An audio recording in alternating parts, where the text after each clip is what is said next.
Con parecchi trofei conquistati, disputando 3 stagioni piene di vittorie, soddisfazioni e affetti, il Licata e mister Giovanni Campanella si salutano. Il rapporto tra il tecnico e la società si conclude qui.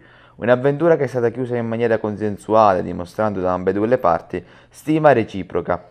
L'annuncio è stato pubblicato nella pagina Facebook della società, che ha caldamente ringraziato il tecnico per gli ottimi risultati ottenuti in questi 3 anni.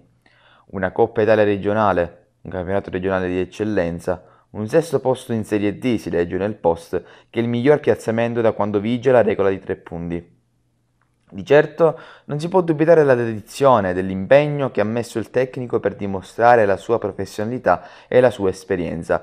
Proprio quest'anno è riuscito a togliersi anche la soddisfazione di battere il Palermo. Il match finì 2-0 allo stadio di Noliotta.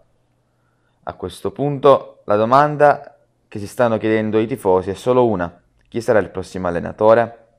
Al momento è troppo presto per capire chi siederà la panchina gialloblu, ma di certo c'è che il vicepresidente Massimino dovrà mettersi al lavoro per trovare un allenatore che sia all'altezza dell'ormai ex Giovanni Campanella.